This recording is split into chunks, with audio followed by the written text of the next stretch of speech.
Hello, my name is Lindell Ormsbee, and I'm representing the Environmental and Water Resources Institute Water Distribution Systems Analysis History Project. And the purpose of this project is to document the history of water distribution systems analysis.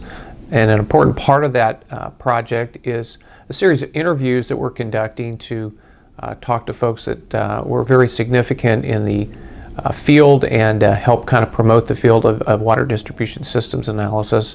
And our interview today is with Dr. Walter Grayman, and Walter is an independent consulting engineer currently based in Oakland, California, although he spent most of his career in Cincinnati, Ohio. And Walter worked along with Dick Mayles and served as consultants to Bob Clark at the US EPA in the 80s and 90s, and responsible for many of the advances of water quality modeling, and in particular looking at tanks and how they operate and how we can better design and operate tanks to improve the water quality of the systems. And this interview today is being conducted on May 17th, 2015 in Austin, Texas. And the first question I wanted to ask you, Walter, is really how did you kind of get first involved in water distribution systems analysis? Thanks, Lindell. I appreciate the opportunity to talk a little bit about a subject that's dear to my heart. My background is pretty much as a traditional civil engineering. Was exposed to water distribution system modeling.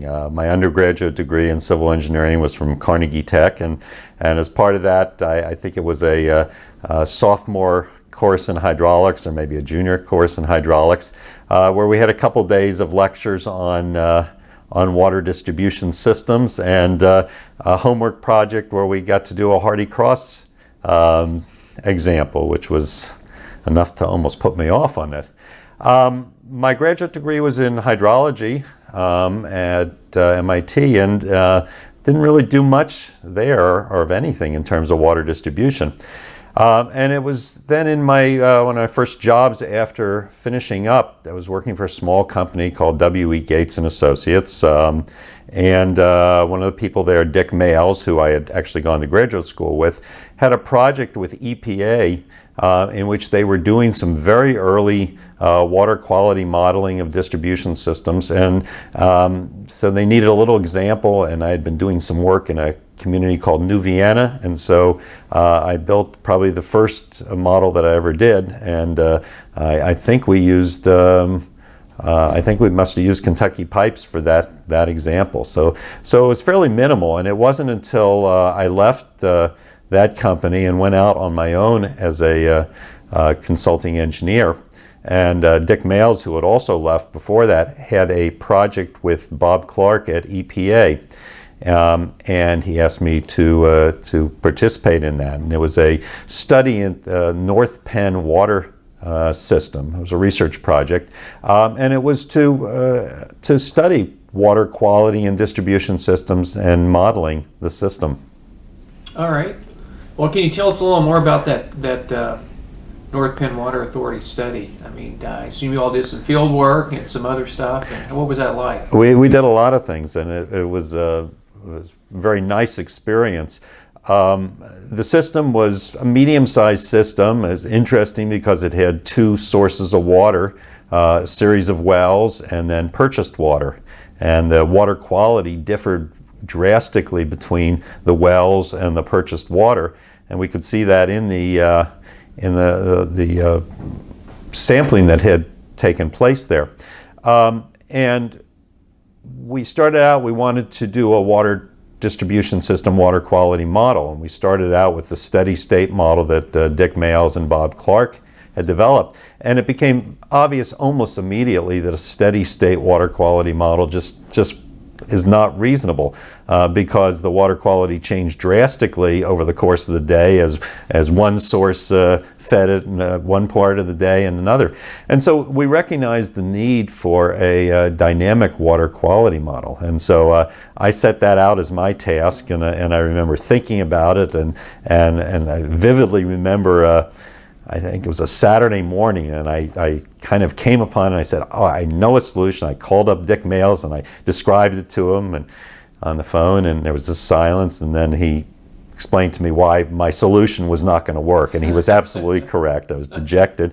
So I went back, and it must have been early afternoon. For a couple hours later, I came up with a solution and called him. He said, "Yeah, that sounds like it would work." It was essentially an Eulerian type model where we used a time step, and we divided a pipe up so that the segments, each segment was the distance the water would travel in one time step. And so as your velocity changed in your pipe or it reversed in the next time step, we resegmented, and it worked quite nicely. I first took the solution and did it by hand for a few pipes, seemed to work. Then I went to my Apple IIc computer and programmed it, and God, I can't even remember what language that was done. And then we moved it on to a mainframe and used it for several years. It was DWQM model. Wow. Okay. So how did you handle the hydraulics in that? We externally we used two different hydraulic models. I can't remember which was first. One of them was WDSA, which Tom Walsky had developed. Then we switched over to Kentucky Pipes, and it was totally disaggregated. So you ran the hydraulics model, it stored the output.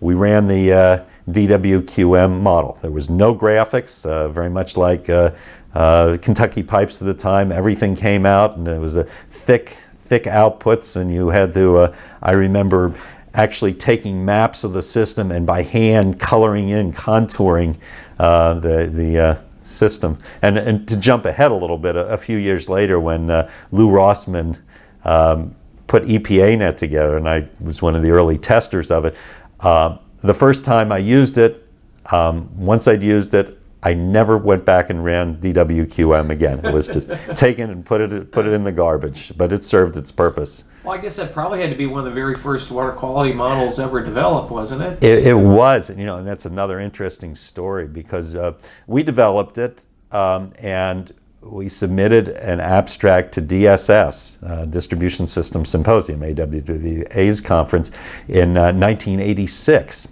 And without knowing it, there were two other papers on this exact same topic. Joe Kroon and Jim Liu did one using a Lagrangian method, and Fred Hart of Worcester did one using some kind of strange language. So all of a sudden there were three papers, three different methods, all completely independently developed. Oh, that's fascinating. So did one of those ultimately get translated into Stoner stuff, I guess? Yes, Joe Kroon's became the Stoner model. Fred's, I don't think, was ever used, and ours became DWQM, and that became the first water quality engine for EPA Net 1. Okay, well, that's awesome. Well, I guess after the North Penn study, you also did some other studies, like the South Central Connecticut study, right? How did that come about, and what did you learn from that study? Well, it was a follow-on, really. Bob Clark, we certainly had made a lot of gains in North Penn and wanted to take it further, and so he arranged for a cooperative agreement with the University of Michigan, as being the main administrator on it, Rolf Deininger, and with South Central Connecticut Regional Water Authority, which was a very advanced, very forward-looking group. Alan Hess was the chief engineer, Darrell Smith was the water quality person, and they were extremely supportive to us. That's fascinating. No, I should tell a Rolf Deininger story. I mean, there's many of them to tell. Hear one of these, so. Rolf was an extraordinary person, and I probably could talk a long time about it. Unfortunately, he passed away a couple of years ago. I would have loved to have interviewed him, but he had this creative mind. He always was the latest in terms of technology. So he was the first person, probably the only person I know, who had a Apple Lisa computer, which was the predecessor of Macintosh. It was sort of a disaster. But he loved to fidget with things, and we worked together on projects for, I think it must have been a good 15, 20 years before he passed away. Okay. Now, he was involved in some of our first, I-65 conferences or something, right? Not I-65, I-75 in Cincinnati? Not sure which Well, we got folks together on, I think it was the I-75 conference or whatever. I-75, right. Yeah. Right, we had this informal set of seminars, and we dubbed it the I-75 for Interstate 75, because I-75 went from Lexington, where University of Kentucky was, through Cincinnati, and then up north to Dayton, right, and then finally fairly close to Ann Arbor. right. And just informally, maybe once every 6 months or so, we would meet in one of those places and talk about things. And it was almost a predecessor to WDSA, and proved very very valuable. Okay. Going back to the South Central system, I think there were you all did a couple of tracer studies, didn't you, in Cheshire and Brushy Plains? What was that like? Right. We wanted some way to be able to see if these water quality models were working. And there'd been some tracer studies done, but I think the only ones that were almost exclusively for treatment plants. And usually it was for clear wells to make sure that it was moving through in a plug flow. And so we came up with the idea of, let's try it in a distribution system. And our first one was in the Cheshire pressure zone service area of South Central. And it's we didn't start on a small scale. It was almost let's do as complicated as we can. And we injected fluoride, or actually we turned off the fluoride feed, and then mostly manually we sampled at probably 30 different sites. Many of them were hydrants or some other ones, at anywhere from 3 to 5 hour intervals. And this went on for 2 weeks, and so it was a tremendous amount of labor. I remember seeing I have a picture of the boxes. Literally, we had about 2,000 samples. We didn't want to wait until do everything in the lab, so we would do some split samples, and we would sample things almost in real time. We would I have a picture of Rolf Deininger and Jim Goodrich from EPA sitting at a desk in the hotel doing these titration samples of fluoride, and that way we'd be able to see where this front of fluoride gone, and make adjustments to our sampling plan according to that. Our second, and also we did do actually some automated sampling in there. We had some very early instruments. I think there was a chlorine sampling, automated sampler, and a few others. Our next one was a much smaller scale, was the Brushy Plains or Cherry Hills section, which was a smaller section. And this has become notable because it's example number 2 in EPA Net. And so I think I've seen dozens of research projects where they use this particular system to test their models or their methods. I'm not sure it really is the best thing they could use, but it's readily available. Right, okay. Another thing we did, and this was both in North Penn and South Central, was probably the first water age modeling.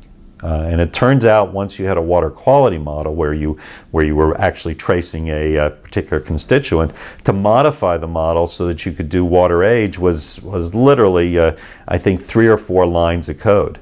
And I think to some degree that's responsible, the work we did for water age becoming really, right now, it's kind of a surrogate that's used in a lot of places for water quality modeling. Okay. I remember in 1994, Lou Rossman, you wrote a paper about rule-based controls for representing the operation of a water system using EPA Net. Can you tell us how that work kind of evolved? Yeah, that's another interesting story that comes out from South Central. It was a fairly complex system with a large number of pressure zones and pumps and valves, and we wanted to model it. And so we went to the operators and we asked them, how do you operate the system? And there was a lot of distrust, and there continues to be, between operators and modelers. Right. And there especially, it was a heavily unionized operators, and I think they feared that if we were talking about automating things or modeling things, their jobs may be it. Right. So they started describing to us the process, and I'm not quite sure I fully believe what they're saying, but it was all sorts of things, that if it was this time of day, if the demand in the system was such and such, if the tank heights were this. I mean, literally, it was if you tried to reduce it to a Boolean type thing, it was very long. And so in order to try to be responsive to us, to that, Lou and I put together kind of a set of taxonomy in terms of logical controls, and wrote the paper, and that became the control type of the rule-based modeling that's in EPA Net and is in all the commercial models these days. Okay.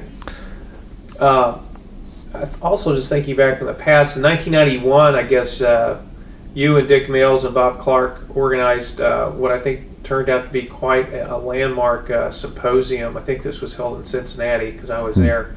That was really focusing on water quality modeling distribution systems. And I know just about everybody that was doing anything in water distribution analysis was there. And I remember we have this great picture. It's got like who's who and modeling. I noticed in several presentations you really emphasized the importance of that seminar. Can you kind of maybe just even give us, how did that come about, and kind of what came out of that, did you think? I can't remember the exact impetus, but essentially this was a very new field, right? And people were starting to do papers on it, but there really wasn't it wasn't a defined field, and so AWRF, what's Water Resources, Water Research Foundation now, put up money. EPA put up some matching money and assistance, and we essentially tried to find everybody, I hate to say it, but everybody in the world who at that time was doing something related to water quality modeling and distribution systems. And so we had somewhere around probably 40 people in the room, and it certainly was a who's who in terms of people that were and still are active. Uri Shamir, Chuck Howard, Bob Clark, Mark LeChevier from American Waterworks, Don Wood, exactly, Al Fowler, Lou Rossman, a very young Lou Rossman, who at the time was just starting to work on EPA Net. I think Tom Walsky might have been there. Tom was there also, correct. And it was... each person was invited to give a paper, 20-minute paper or so, and we put out a proceedings.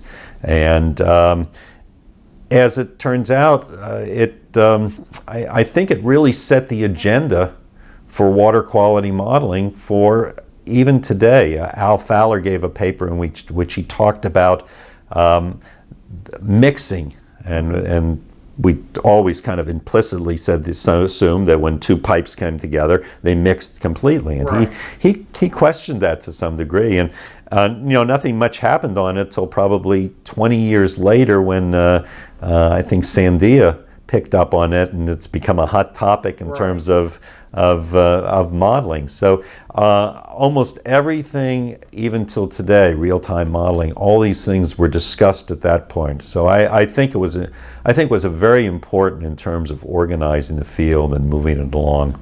Okay. Well, as I mentioned at the outset, you've done really, I think, some extensive work and certainly written some important papers on the whole concept of tanks and water quality, mixing tanks. And initially there was kind of, I think, the assumption a lot of the models use have complete mixing instantaneously, and we know that doesn't necessarily happen. How did you kind of get motivated or interested in that specific topic, and why do you think that that's been a fairly significant contribution at this point? Again, at the South Central study, and it was part of that large fluoride study, there were two tanks or two parallel tanks together, and we looked at the data. We sampled on the inlet-outlet line, and it became obvious almost immediately that these tanks were not completely mixed. That when you went from filling to drawing, it wasn't a sudden change. There was a kind of a ramping up. And so Bob and I became very interested in that topic. And I remember one of the first things I did was, and this would have been somewhere around 1990 or 1989, when I went to the annual conference, AWWA conference, I walked around, and there were usually, maybe a half dozen booths that the tank companies, the companies that built tanks. Right. And I would ask them, about mixing in their tanks and and water quality implications, and I would get absolute blank stares. That was irrelevant as far as they were concerned. Water quality was dependent upon what was leaving the treatment plant, right. And so that was the starting point on it.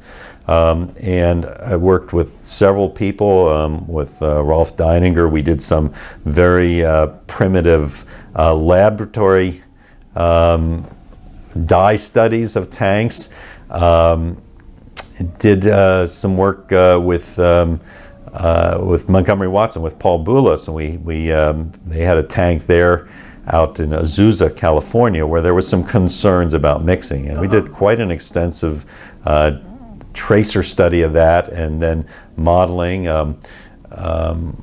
We developed what we called systems models, and a system model didn't look at internally how the water was working in the tank or how it was moving, but rather you made an assumption. So you assumed this is a completely mixed tank, and if it was that way, then this is what would happen. Or you could assume a first in, first out, or a last in, first out. Right. And these were the models, the options that became available in EPA Net and all the other ones. We also did what we called a compartment model, which was trying to sort of in a hypothetical way represent these things that are happening in tanks, not actually representing the flows. As part of a fairly large AWRF study in the 90s, right. We did a lot more modeling. We had a company that did CFD modeling for us, and we actually this company put together a general CFD model that you could apply to tanks. That didn't work as well as we had hoped, but I think it had a tremendous impact on the field, because I think it's unusual now that when a tank is designed, it would be unusual if you don't in some way consider water quality and mixing characteristics. So it's gratifying the way that the field has come along in this area. Okay. We also did, and I have to point out Lou Rossman, who actually did some of the programming on our models, and we also had a laboratory study where we went in and we, under controlled conditions, we looked at different fill rates and different sizes and different inlet configurations, and came up with some fairly useful design guidelines. Okay. I think we all recognize certainly the events of September 11, 2001 are responsible for a significant increase in focus on water quality and security issues. How have you been involved in kind of that aspect of the research? Well, there were two areas that I was involved in before 2001 that sort of positioned things so that it was useful when 2001 came about. We had done, again, this was another AWRF study on early warning systems, and this was directed more towards rivers, but we looked extensively at online monitors and how do you site the online monitors on the river. And that was with Dick Males and Rolf Deininger. Now, Rolf had also earlier, as part of the South Central study, had done the very first studies on locating monitors in distribution systems. So those two parts, And then the third part was obviously the contamination modeling, or the water quality modeling that we had done in distribution systems was another piece of that. So after the events of 2001 and the water industry responded immediately, just kind of a story on that. The Sandia National Laboratories had been developing an assessment tool called RAM-W. And they were, I think they had a 3-year contract with AWRF, and it was for assessing the vulnerability of water systems. And the day after September 11th, September 12th, I'm told there were calls that went out from AWRF to Sandia saying, we can't wait the year and a half that you're still on your schedule. We need you to finish it. And literally within 4 or 5 months, they had their first edition of RAM-W, and it was used. The other thing that was a very immediate response was I had been doing some lecturing for Hasted Methods on water distribution system modeling, and immediately following 2001, John Hasted, who's a fairly flamboyant president, owner of Hasted at the time, said, we need to do something. And he literally marshaled his entire staff, and within, so in December, so it would have been within 3 months after it, he put together a full-fledged conference, flew people in from all over the world, from Israel, from England, and it was the very first conference trying to address water security issues. Okay, well, that's fascinating. I know somewhat, I think similar to some of the concerns that Tom Walsky and even myself have had over the years, you've been quite outspoken about the need for, I think, a greater interaction between researchers and practitioners in the area of water distribution systems analysis. What are some of your suggestions for that area, that interaction, and maybe just some of your observations that kind of give you that perspective? Well, I'll start with the observations. I've been very active in AWWA committees in the water distribution system area, and in EWRI's WDSA, and it's fairly obvious that when you go to an AWWA meeting, and these committees, these large committees, there may be 25 people around the table, and they're all utility people or consultants or software vendors, and there may be a couple people from universities. And then when you go to WDSA, it's the complete switch. And so this kind of this dichotomy of interest, I think we really heard from that. And there does need to be a forum where the two groups are seeing each other. And it's important from both sides. It's important that the academicians hear from the water people, the actual ones who are either running systems or designing them, what they need, and it's important that those practitioners know what the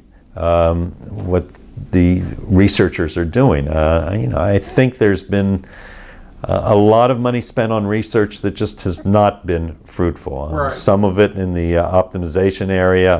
I'm not a big optimization person, but there does need to be that talking. In 2006, when we organized the very first standalone WDSA meeting in Cincinnati, Steve Buckberger, Jim Huber, Bob Clark, and myself, we really pushed to have people representing both areas, and it was a very nicely mixed crowd, and it was very useful. I think things have gone away from that, so our WDSA meetings are mostly academicians, and we do need to have that interchange. What do you think is that? I mean, I've made the same observation, or kind of seen the same thing. Why do you think that's happened? Is there something? Have you thought about that, and how we can try to get the practitioners re-engaged, or? From our WDSA area, we have to have papers in there that are going to interest them. And I've heard from a few practitioners who come and they walk into our sessions, and within 30 seconds they have no idea, and this is not a knock on them. I must say there's a lot of papers where I have no idea what they're talking about. They're Right. so theoretical, so mathematical, Yeah. it's hard to see how they apply. So we have to consciously, if we want to do it, and I think Right. we should, we have to consciously involve them. We have to consciously make sure we have papers that are going to be of interest. And I think it's important in our case because AWWA there's a lot of people going to the AWWA meetings, and we're missing out on that. Right. Maybe some kind of joint work between the two groups would be beneficial. Okay, all right. I think I had one last question, Walter. I guess are there any other things that I haven't asked you about that maybe you're thinking, gee, I got to make sure I remember to say that? Just some sort of philosophical thoughts. As I get older and can remember back to things, some of the fields some of the topics that are very pertinent and hot at this point have been around for a long time. It's been over 50 years. I was talking to Uri Shamir. It's been literally over 50 years since profession started looking at optimal design of water distribution systems. Right. It's probably been 30 years since we've talked about real-time modeling. Right. But these are, and I kind of refer to both of these as emerging technologies, but have been emerging for a quarter to a half a century. Right. And I think they're promising, but we need to move them in. The other observation I have is we're at a disadvantage when I'm talking about I'm talking about water distribution systems in general. When you look at things like computers, where we buy a new computer every 5 years, or a Right. phone, we buy it every 2 years. Essentially, technology can move into the systems fairly quickly. When we look about water distribution systems, we take a look at pipes. Pipes literally, whether they're intended or not, probably have a life of 100 years or so. Right. And so even if somebody were to come up with something fantastic, a pipe that was extremely strong, very smooth, in some way was less susceptible to water quality issues, at the rate we replace our pipes, which are typically typically about 0.5% per year, if I think it was an average, it would take us forever. So Right. it's a tough situation we're in, but we do need to be a little more forward-looking and look at things a little bit more holistically. Okay. Yeah, I think part of it, it's, the industry itself tends to be fairly conservative too, don't you think? That's very true. Yeah. That's very true. Okay. All right. Thanks, Walter. This has been great. Thanks, Lindell.